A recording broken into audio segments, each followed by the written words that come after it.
Hey everybody, it's Coach Andrew here. We've got another awesome episode of the Because Football podcast. For this episode, our guest is Coach Will Kemp. Coach Will has a lot of great information about how players can improve their technique, their skill. For coaches, there's a lot of good information as to how to approach working on your players' technique and improving their skill as well.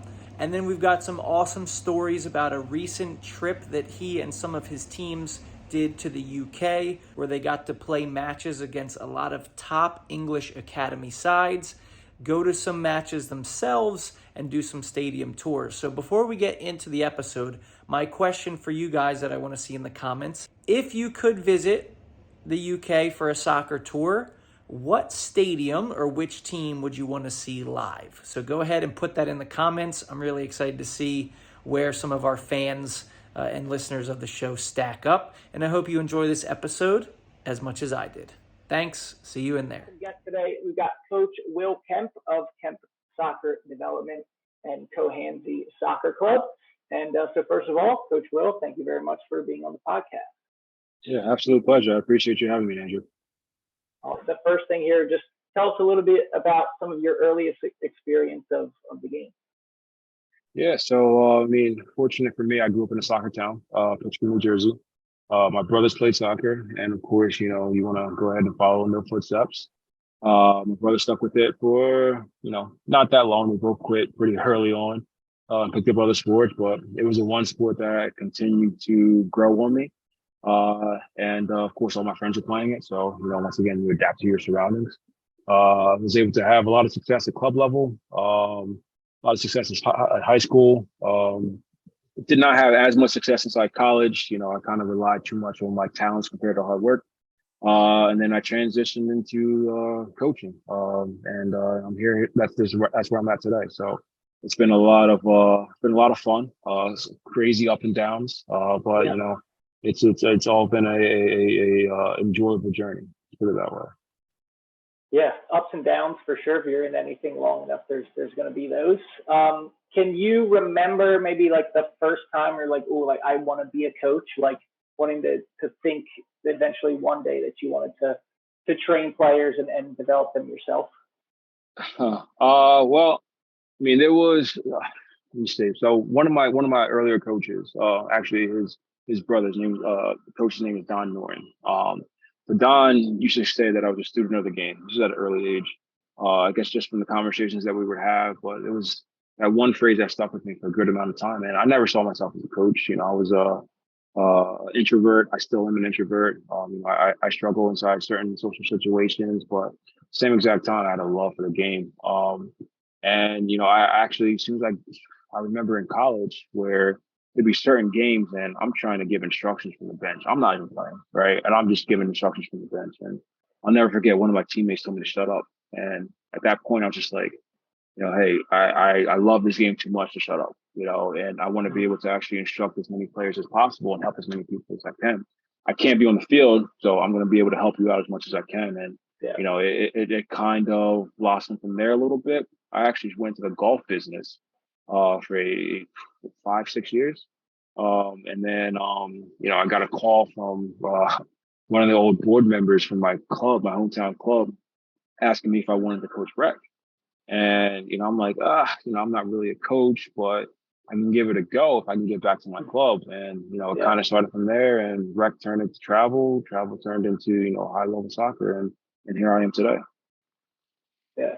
So from starting at rec, right? Like I had a lot of experiences like that myself, when you were like a 4-year-old who just wants to pick up the ball and run around, or the kids that are way more interested, like you set up all the cones and they just want to go kick them into smithereens or whatever. Like, What do you think you learned from your first initial coaching experiences at like a very young, like rec level, that is still relevant to your approach now with like high level club, high school players? Treat everybody as if they know nothing. And be able to show as much as possible. There was times where when I first started, I was just expecting everybody to know everything. And I used to get angry inside my head, like, how do you guys not know this? And I'm like, they're 4 years old. That's why they don't know it. And I remember having a bunch of training sessions, thinking that I did a great job. And here comes the first game of rec. And I forgot to teach them how to do a throw-in.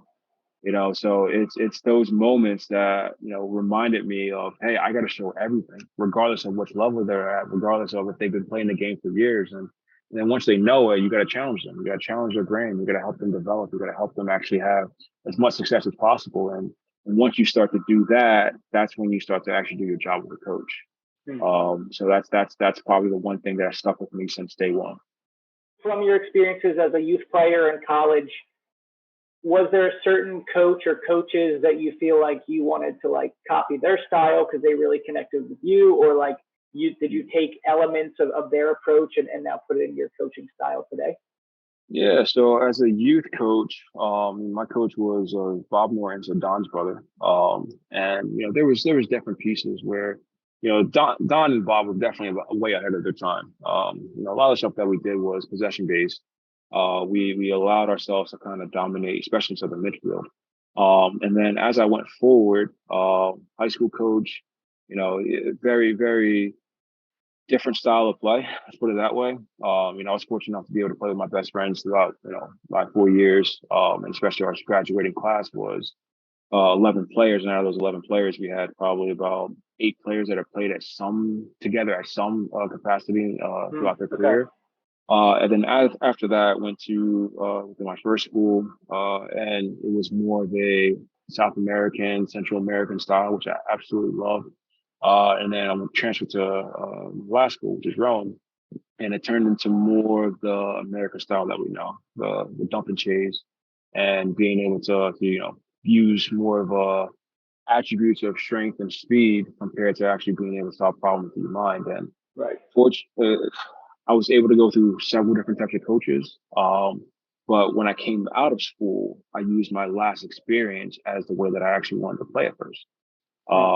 And it was just because you, once again, adapt to your environments. And I tried to go ahead and use, power and speed compared to, problem solving.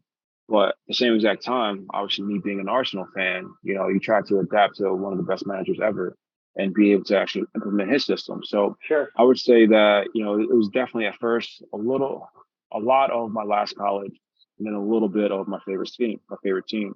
And then as I matured, it turned into more of a possession-based game. So that's kind of where I started to really transition into myself that I am now. And I was able to actually be a little bit more comfortable in my shoes because I grew up watching this. I understood it. I loved it. And now I can actually go ahead and actually, be myself compared to thinking that I have to go ahead and win every single game. And that's helped me out a lot. And once again, that's how I transformed into who I am today. Just by realizing and kind of remembering where I came from and who I actually am. Yeah. Yeah. I think the biggest thing that sticks out to me there is that like the changes, right? And I think I can see that in my own coaching journey. I think anybody, whatever the thing is that they love, that they apply themselves to, there's probably going to be some changes in your approach and philosophy over time. So I think that shows kind of like that you're always kind of assessing and being reflective, and reflecting, right? And being reflective and very, sometimes it's being very critical, right? And trying to see those changes. So and you read my mind because I was about to ask, well, were you influenced by Arsene Wenger, right? And of course you're loved with Gunners. So if you could put in like a sentence or two, right? Like how would you describe that style of play and how it influenced your view of the game? Well, when you have somebody that has changed the whole style of the way English Premier League is played in pretty much the entire world, I would just say extremely influential, beautiful style of play. Like that's what I see as Arsene. He's done so much for the game. He still does do so much for the game. But when you change your style of play, especially inside one of the most physical leagues in the world, and now playing this beautiful, soft touch, being able to just really enjoy the game, like that's a stamp that you've made on the entire game that nobody will be able to take off of you. So, that's my vision of Arsene. And of course, he's a legend in my book. He's number one for me, and it always will be number one. Yeah, I mean the Invincible season. If you look at data, right, you have the Invincible season, which is even with all that Pep has done, haven't quite made a run like that.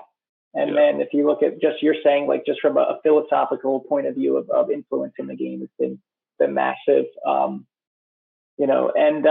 so kind of with that same era of time, when you were watching those Arsenal teams, like who were some of those guys that you're kind of looking up to as a kid and trying to style yourself after?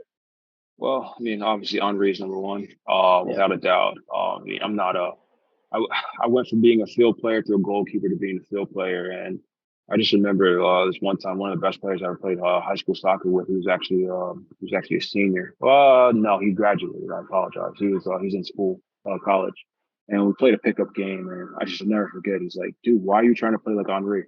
I'm like, "I'm not. I'm just playing." And he's like, "Dude, you look exactly like Henri. Every single touch, every single movement."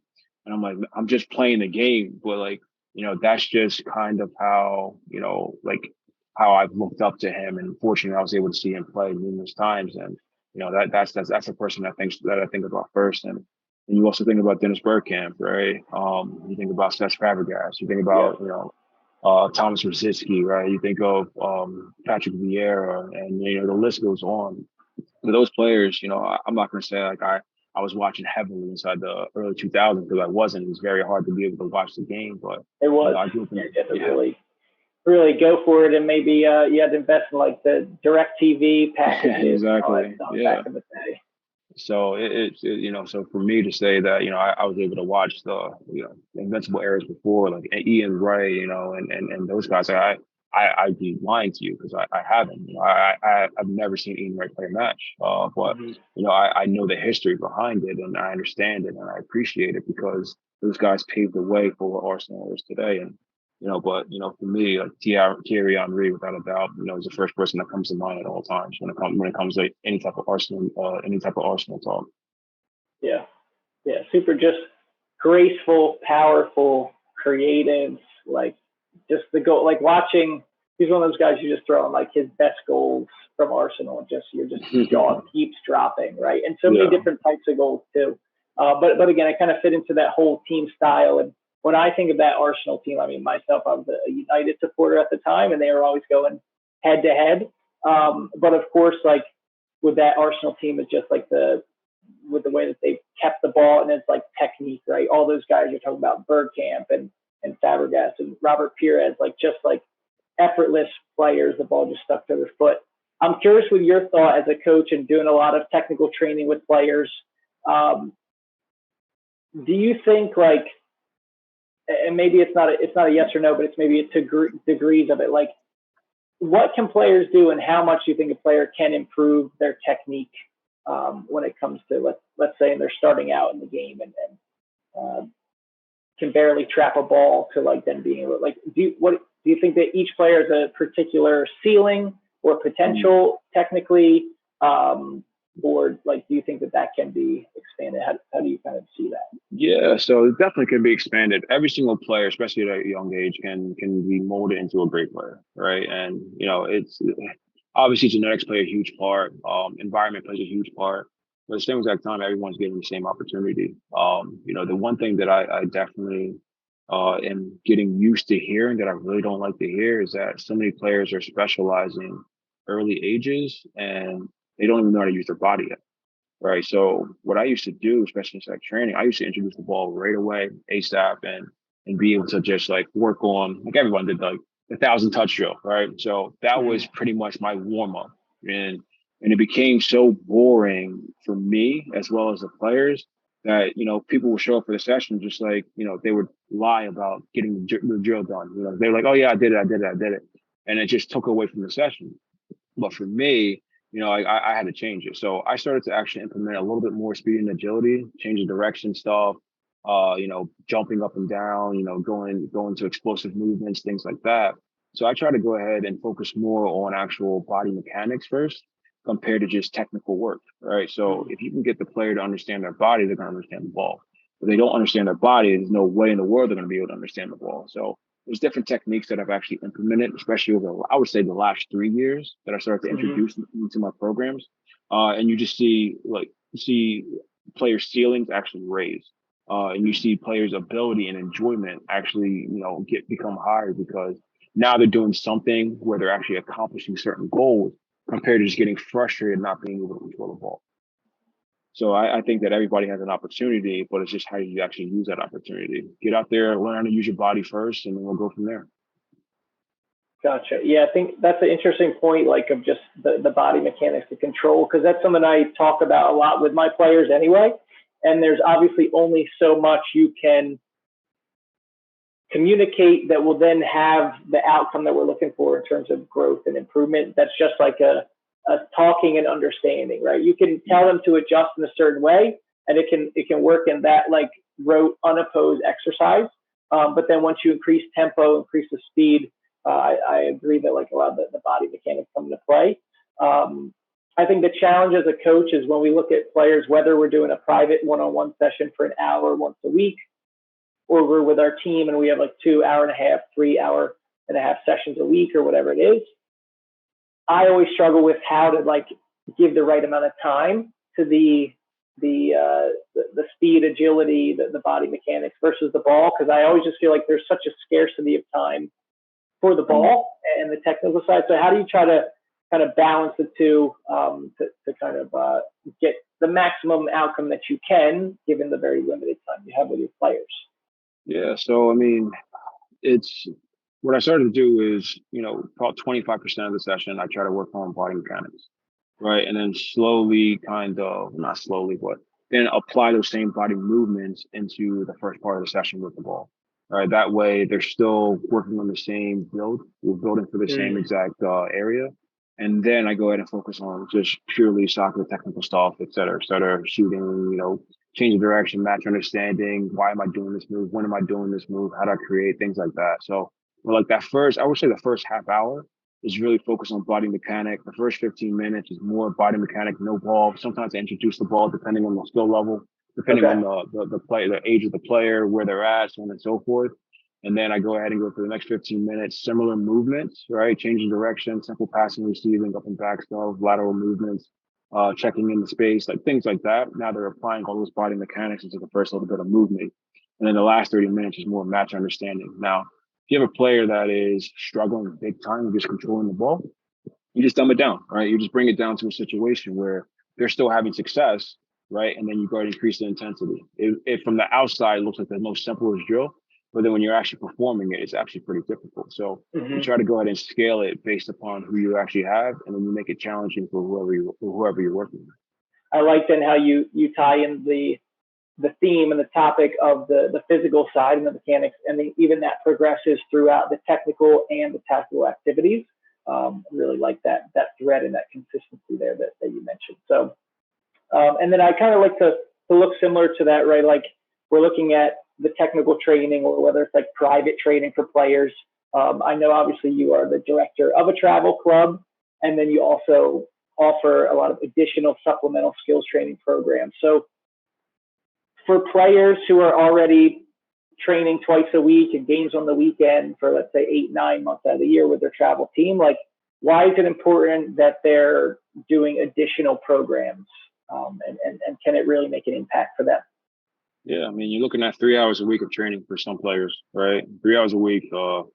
You got so many days inside the year, and it just doesn't add up to actual development, right? So the players have to do things on their own, and they can do it on their own. They can get the wall in the basement, and then go outside. They can just literally just take shots. That there has to be supplemental somewhere, whether it's with a trainer that's going to give you direction, whether it's yourself that's actually going to give direction. I mean, YouTube has helped out so many players, right? Helped out so many coaches. Same exact thing with all the other social media aspects. But at the same exact time, if a player or a parent thinks that they're going to have their kid develop, with 3 hours a week of training, they might learn something. They're going to be towards the bottom, but at the same exact time, there's so much opportunity for them to actually grow that they don't want to take, and they think that sometimes 2 nights a week is perfectly fine. It's more than enough, and they're going to go ahead and be the next player. And sometimes talent can go ahead and bring that player there, but it's going to phase out soon. Especially when you have players that are now doing, maybe 10 to 15 hours of training a week, and like obviously that's a lot, but at the same exact time they're putting in the work because they want to get there. But I'm sure that a lot of your early soccer journey, and mine as well, it was like on our own, right? Just us and the ball, a goal, whatever it is. What do you think is one of the most simple, like accessible things that players can do on their own that will have like the biggest impact in their improvement as a player? Dribble a tennis ball around the house. That's it. That's your weaving in and out of traffic, making sure you don't knock mom's vase over, making Yep. sure your dog doesn't take it away from you. You're picturing things inside your head. I mean, Nike made this amazing commercial way back in the day, not way back in the day, but like obviously when we were younger, and it's Thierry Henry. Obviously I got to bring him up. He's dribbling through the house with a soccer ball. It's a Nike commercial, and he's picturing himself going against the best defenders in the world. Yeah. The commercial was over, and it's literally just his dog chasing him around the house. The neighbors are looking across the street like, what is going on over there? Like, why are you? And the dog's going crazy. And then he actually like kind of gets rid of the daydream, and it's just his dog going looking across at him like, okay, I'm going to take this ball with me. And then he drives into the next hallway. Like that's all that you need. And of course, you can go ahead and go outside. You can get the new program called Dribble Up, right? You can do a whole bunch of other stuff. But, if you're actually just having fun with just dribbling the tennis ball around the house, you're going to get better. Like that's the simplest thing that I can go ahead and recommend to any people. You don't need money. You don't need a bunch of space. You can even do this inside like a studio apartment. It doesn't matter. Like if you're touching the ball, you're getting better. If you're not touching the ball, you're staying the same. Yeah. One thing I like about that approach too, which is something I did, and whether it's a tennis ball, it was always a hunt to find like a smaller ball that would make the least impact and would be the spongiest to not take out the vase. Like you said, I definitely took out more than 10 picture frames. You can do so much just at home while you're waiting for the microwave to finish, right? Or you're sitting down on your phone, like whether it's just little things like working on your, technique. We talk a lot about with ball striking of locking our ankle and like just creating that muscle memory with your body, right? You can practice it when you're at school, sitting in the desk and everything. So I think if the imagination and like the passion is there, there's no limit to what can be your training and your practice. Absolutely. But it comes down to the player, right? And you just it might seem boring at first, or you might see a situation where like, oh, this is stupid, but at the same exact time, you're getting touches on the ball, but it comes down to you. What are you envisioning? What do you actually want to accomplish? And everyone's capable. Just got to go out there and do it. Yeah. Just have fun with yourself. Yep. Yeah. Just having fun and taking that action, I think is big. What do you think? And I face this a lot with players and I see it, and I'm sure you've seen it between the club and different levels. Like you talked a little bit about specialization too. You kind of hinted at a couple questions ago. What do you think about in like youth soccer and youth sports in general right now? Like what kind of contributes to burnout in players and kind of players losing that love or that passion for the game? There's a lot of factors. Sometimes it's parents, sometimes it's friends, sometimes it's coaches, sometimes it's a situation where you're not on a winning team, and you're getting hounded about it every single day. Like there's so many different things where burnout can happen. Obviously, you got the players that you got the theory of overtraining, and I do believe in overtraining to a point, but not to the point where you're not able to do something that's working on accessory skills or working on accessory muscles. But I think that burnout could be numerous things. Sometimes you just get in the car and you're so tired of mom and dad just going straight negative right away, and instead of just saying, "Hey, did you enjoy it?" "No, I didn't." "All right, what do you want to do now?" Like instead of just going to the next topic, like it's really difficult to kind of move forward from a negative place, or being able to actually understand that this feeling isn't here because of yourself. The feeling is here because of outside things. So I think that there's a lot of things that could turn into burnout. I see some kids that burn out from obviously overtraining, but it's not them that's training, if that makes sense. It's somebody else that's telling them you got to go outside and do this. Right. Yeah. So you don't want to lose the love for the game because somebody else is telling you to do something. If you lose the love of the game and you can do it and then have it on your own, then it happens on your own. But if someone else is kind of pushing you away, I really don't like that. Like I said, definitely numerous things that could lead to burnout, but I think it's always outside influences. Yeah, agreed. There's so much that goes into it. And is there anything you kind of like try to do or keep in mind with your programs or how the club does things to kind of keep an eye on burnout and try to reduce that, or what would you recommend to coaches? Yeah, Again, like you said, it's a lot, so it's not all within yeah. a coach's control.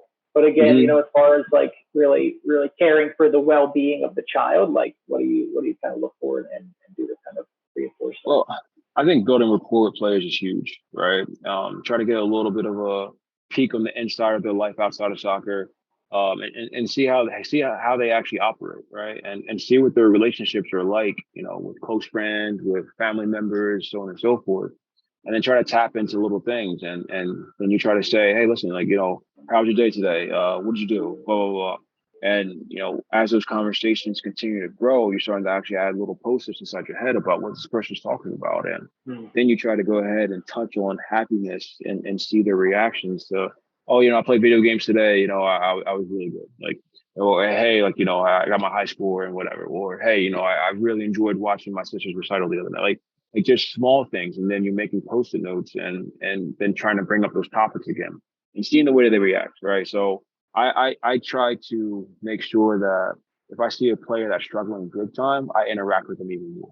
If I see a player that one hasn't scored inside, 5 or 6 games and they're down on themselves, like they're reaching that level of burnout failure, not just burnout, but just burnout from failure, right? Because they're expecting themselves to score every single game and they haven't. So then you try to go ahead and interact with them a little bit more. So for me, what I started to implement this last year, my higher level teams, the 2011 team, we actually train 3 nights a week. And I started to change the way that that I train. So the first night, open play, you guys create the games, you guys do this, you guys pick the teams. There'll be a little bit of structure here and there. And if it's a stupid game, I'll manipulate it, right? Yeah. But like if it's a game where it's just like, hey, open play, you guys playing 2v2 tonight, you guys playing 5v5. We're gonna work on this with some bumper players today. You guys make the restrictions and we'll go from there. That gives them that freedom back of, when you're a kid and you're no longer getting, haven't been in that structured environment, and they start to kind of fall in love with it again, right? And then next night, we'll do some more structured stuff, and the last night is more like, tactical stuff and a little bit of structure, but then you add the freedom back, right? And then now you see that they're actually prepared and excited for the weekend compared to being beat down the entire time.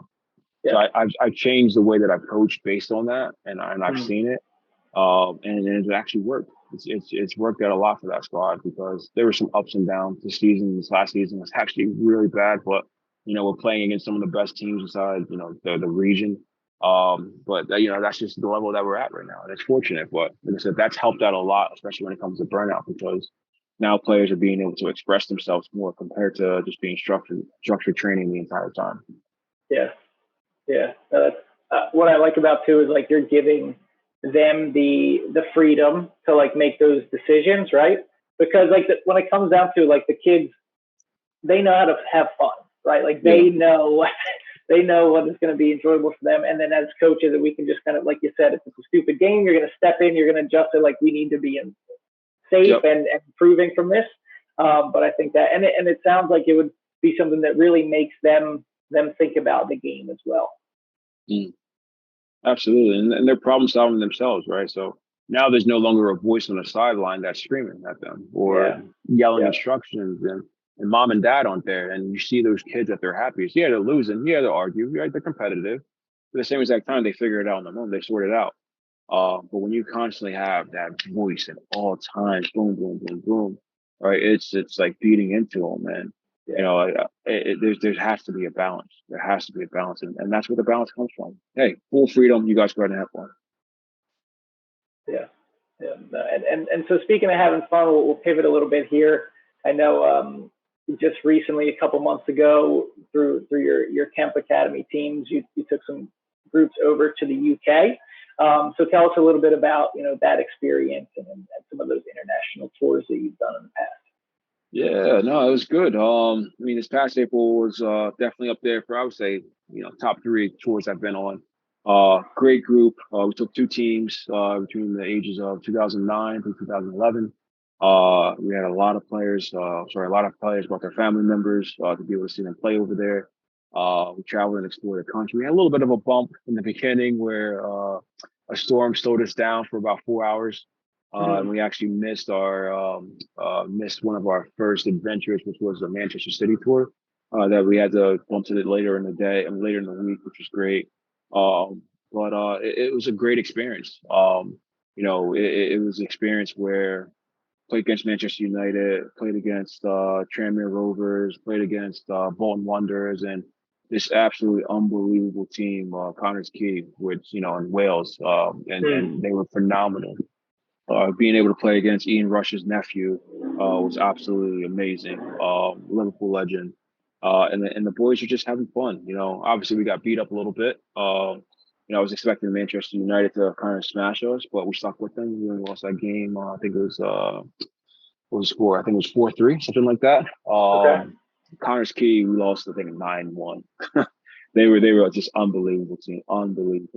And then Bolton Wanderers did very well against them, which is a good team. It's actually a player from Manchester City's academy just got released, and Bolton Wanderers picked him up, and he was very, very good. It was a great experience overall. I mean, players took some of those things that they learned over there, brought them back over here. The aggression was very high. But the team unity was just on a different level. That was the biggest thing that I wanted them to bring back, and they brought it back here. Right? Obviously, seeing the Premier League matches, going to Old Trafford, watching Rashford play extremely well.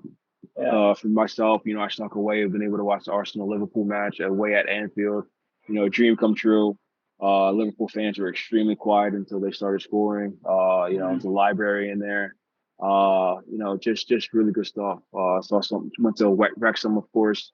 Explored there for a little bit, and made some really strong relationships. So it was a really good trip. Really good trip. Awesome. And what was the age of the group that you took over?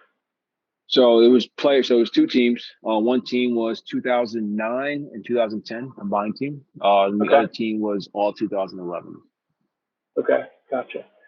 And then you kind of hinted towards a little bit. I'm curious, looking at Premier League academy side, or at least championship, and I think Bolton's League One now, but still quality academy side of things. You mentioned the aggression, right?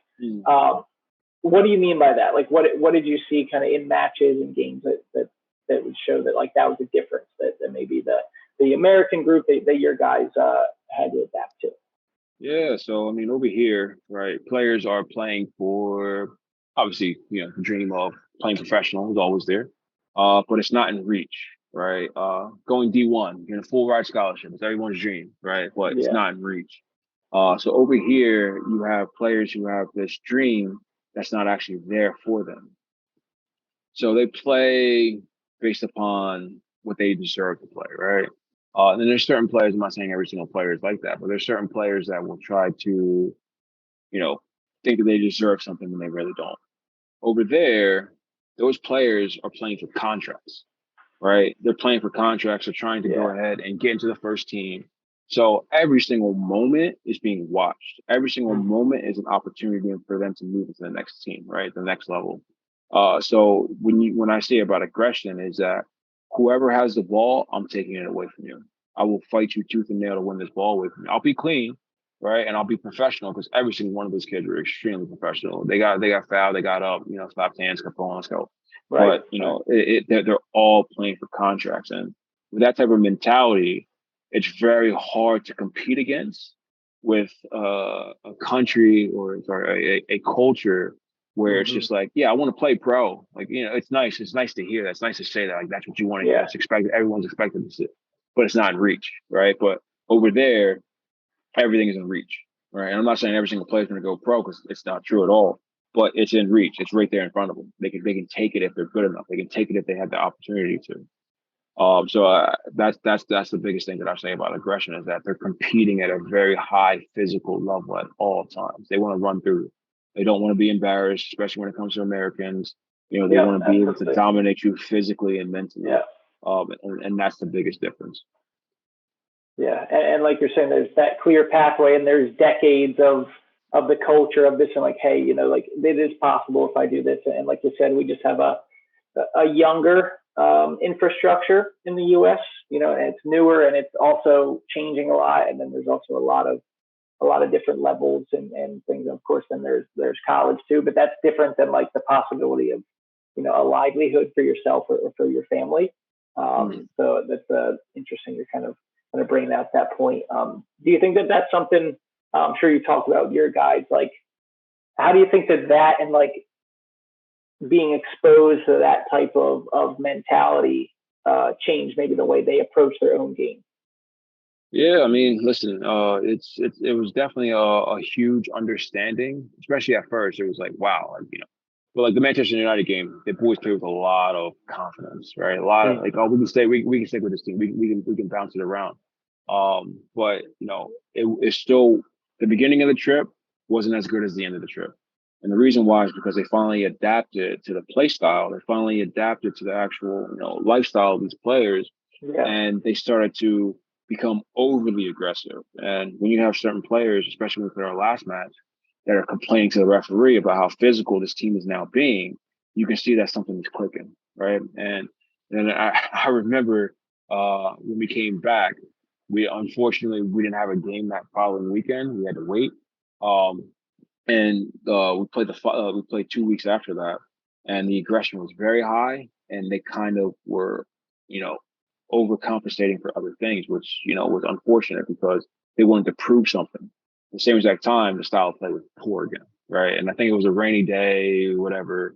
I think we lost that game, but the boys were just on a different level of aggression, and then they finally found a good balance towards the end of the season. And now, like where we played inside this last tournament, they're playing 11v11 for the first time. We're playing against some of the better academies inside the state, and they won the tournament. So like it was not going to happen right away, but it was going to happen eventually. And now they're applying it every single training session, every single match, and I'm so proud of them. What did you guys get into as far as your cultural activities and sightseeing? So I think the first day we traveled to the hotel, but we ended up going to a beautiful countryside called Chester. Pretty much Roman. I think it was like a I've been to Chester. I think yeah. So a beautiful place. You see castles all around, and then we ended up going to, like I said, sightseeing inside. To not a stadium tour, but we went to Wrexham, got some stuff there. Some of the other stuff that we did was Manchester City tour, Chelsea tour. Some people, went off on their own to do a Liverpool stadium tour. But we explored throughout Liverpool. We were there for a few hours. Went to Manchester, explored there for a few hours. Actually, no, we stayed in Manchester, but explored out in Manchester for a few hours. Of course, London. People went to, Big Ben, London Tower, all the major sites. And some people then we went to St. George's Park, which is a beautiful facility, England's National Training Center. Right. We actually did a recovery session with them. We worked out in the same space that that the English national players worked out at, which is pretty cool because you see Marcus Rashford's name on the board about the times that he got, Harry Kane's name on the board, Declan Rice, so on and so forth. And unfortunately, their training pitch was under construction, but it's the most perfect pitch ever. But their indoor facility was really nice as well. It's one of the only places in the world you can actually do an indoor Champions League match at.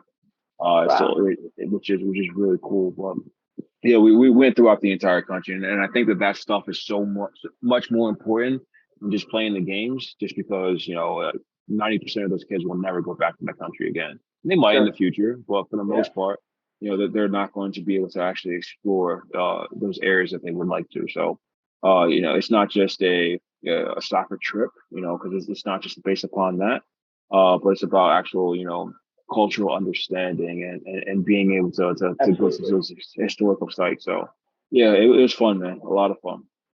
Awesome. And did you organize this yourself, or who hooked you guys up with this? Yeah, so my one of the good friends of mine, very very love, works for a company called EPL Sports. He's the one who actually put all this stuff together. Executed it. We talked about the plan together, how we wanted to go ahead and build it. It could have been just soccer only. It could have been where it's just like a few matches here and there. But I made sure that it was something where the players and families could really enjoy, because a lot of players brought their family members, not just mom or dad, or mom, dad, grandpa, grandmom, cousin, Wow. Yeah. and you want to be able to kind of have them enjoy it as well, because you don't want them just going just to watch, their granddaughter play or grandson play. You want them to be able to actually explore the country as well. So, I was fortunate enough to be able to meet Barry a few years ago, or actually probably about a decade now.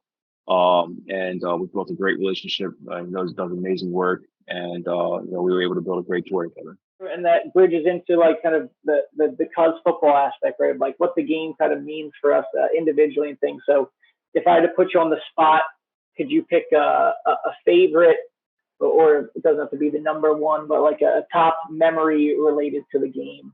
It's tough. It's tough. There's so many memories there. Yeah, there's a lot. There's a lot. But I mean, I don't know. I really don't know off the top of my head the number one memory. But I mean, if you're gonna say, because football, wow, this is definitely tough. But there's so much that's going through. But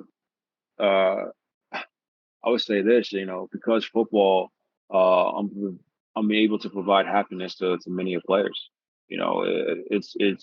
It's me going out of my comfort zone, as I told you before, me being an introvert, and then being able to actually bring smiles to players' faces and families. And when you have a kid who scores a game-winning goal and runs up to you, not his friends, and gives you a big hug, like that's more meaningful than any type of trophy, right? Or any type of accolade when it comes to like a coaching license or job, like whatever. Like that's more important than anything else. And if somebody can come out there and get away from all the stresses that actual life brings you, and you can forget about that, then that's all that I really care about. If I can make someone smile one time, just from this game, and then that's the reason why I do it. Awesome. It's a great answer. The game brings so much joy, and excitement, and those beautiful, beautiful moments of like triumph and competition. And it's a lot. I agree. It's a lot, and tough answer. But I thought you summed it up really well. So we'll wrap everything up there. And thank you again, Will, so much for joining us, for sharing about your background in the game, your philosophy and experiences. And we really appreciate it. And hope to have you on again sometime again in the future. Absolutely, Andrew. I appreciate it, my friend. And thank you all for watching. And